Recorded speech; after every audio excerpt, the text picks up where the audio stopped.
Bakounine, qui est l'anarchiste par excellence, était un antisémite carabiné. Il faut quand même que vous vous cultiviez un peu, bande de crétins.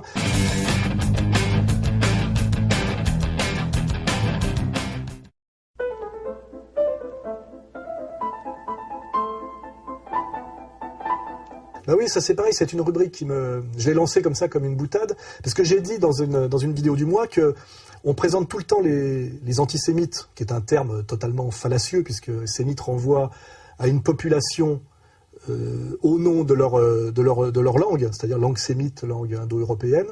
Donc la majorité des sémites sont les musulmans aujourd'hui montrés du doigt et le peuple palestinien.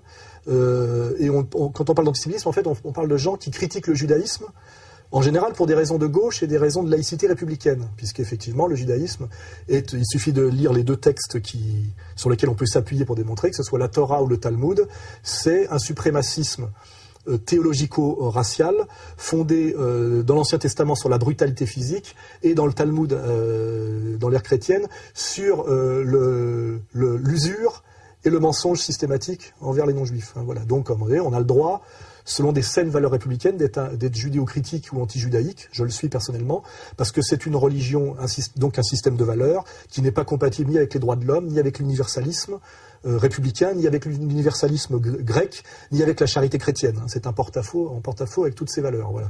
Donc j'avais dit, c'est assez agaçant de traiter l'antisémite, et donc de crétin, parce que c'est ça qu'on nous dit, et de salopard, et d'extrémistes de droite, finalement, des gens qui critiquent le judaïsme pour des raisons de gauche évidentes. Voilà. Et j'avais bien fait remarquer qu'il n'y avait pas de philosémite avant 1945. Le philosémitisme obligatoire systématique est venu finalement de la parenthèse hitlérienne, sur laquelle il faudrait réfléchir à qui profite le crime, n'est-ce pas?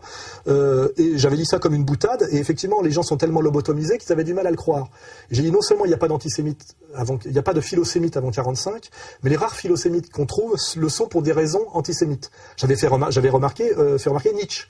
Nietzsche est philosémite parce qu'il admire les juifs pour leur capacité à mépriser l'homme, c'est-à-dire le goy, et pour leur constance dans la haine.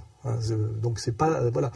Alors maintenant, j'ai fait découvrir aussi que tous les grands auteurs du monde, depuis 2500 ans, avaient sorti leurs petites phrases critiques et injurieuses et antisémites. Donc je continue mon travail, puisque malheureusement on continue à m'en parler. Alors évidemment, je ne vais pas chercher des antisémites de droite ou d'extrême droite, réactionnaires, néo-traditionalistes, etc. Ce qui est intéressant, c'est que moi je montre que tous les maîtres à penser, les saints patrons de la France républicaine, laïque et de gauche institutionnelle, c'est-à-dire le panthéon français, sont aussi des antisémites.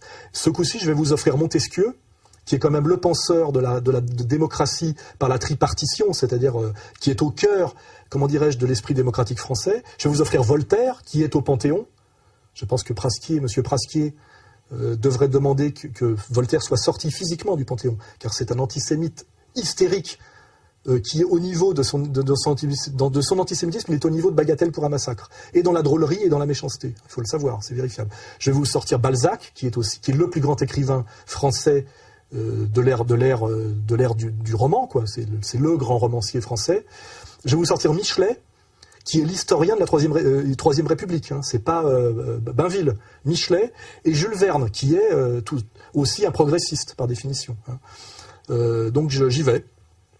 Donc Montesquieu dans les lettres persanes, ça date de 1714. Tu me demandes s'il y a des juifs en France, sache que partout où il y a de l'argent, il y a des juifs. Tu me demandes ce qu'ils font, précisément ce qu'ils font en Perse. Rien ne ressemble plus à un juif d'Asie qu'un juif européen. C'est pas particulièrement philosémite comme déclaration. Maintenant, je vais vous sortir une petite phrase de Voltaire dans son article du dictionnaire philosophique, ça date de 1765. Tolérance, section 1. C'est à regret que je parle des Juifs. Cette nation est, à bien des égards, la plus détestable qui ait jamais souillé la terre. Voltaire. C'est pas particulièrement philosémite. Hein.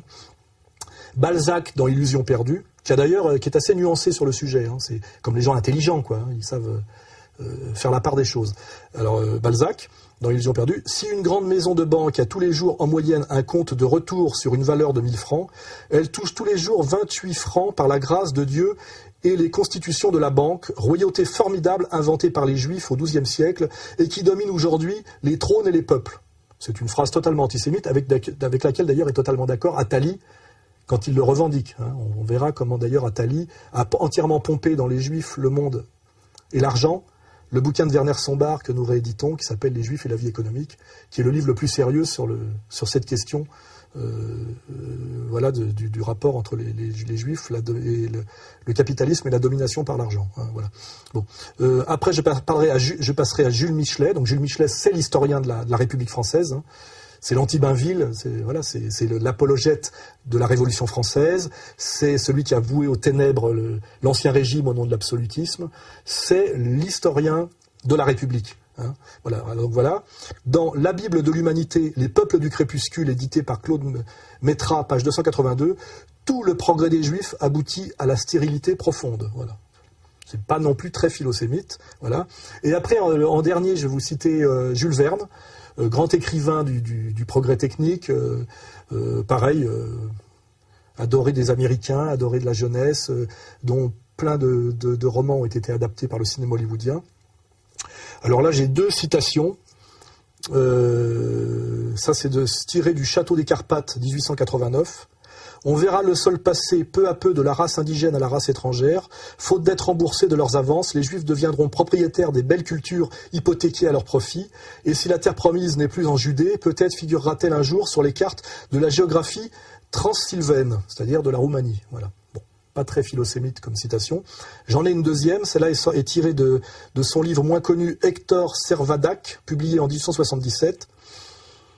C'était un homme de 50 ans qui paraissait en avoir 60, petit, malingre, les yeux vifs mais faux, le nez busqué, la barbiche jaunâtre, la chevelure inculte, les pieds grands, les mains longues et crochues. Il offrait ce type si connu du juif allemand, reconnaissable entre tous. C'était l'usurier souple d'échine, plat de cœur, rogneur d'écus et tondeur d'œufs. L'argent devait attirer un pareil être comme l'aimant attire le fer, et si ce Shylock fût parvenu à se faire payer de son débiteur, il en eût certainement revendu la chair au détail. D'ailleurs, quoiqu'il fût juif d'origine, il se faisait mahométan dans les provinces mahométanes, lorsque son profil exigeait, chrétien au besoin en face d'un catholique, et il se fut fait païen pour gagner davantage. Ce juif se nommait Isaac Hakabut.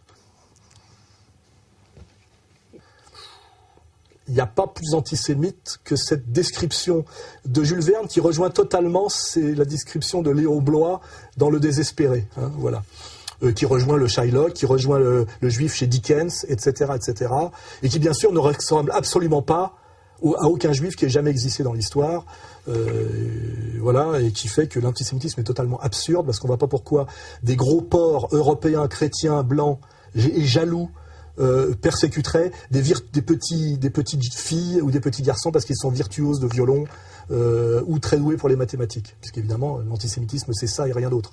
Ça ne parle jamais de Bernard-Henri Lévy, des Bernard-Henri Lévy qui ont traversé l'histoire, des Attali, des Alain Minck, des Madoff, des Bernanke, etc. Ça n'a jamais existé, ça n'existe pas, bien sûr.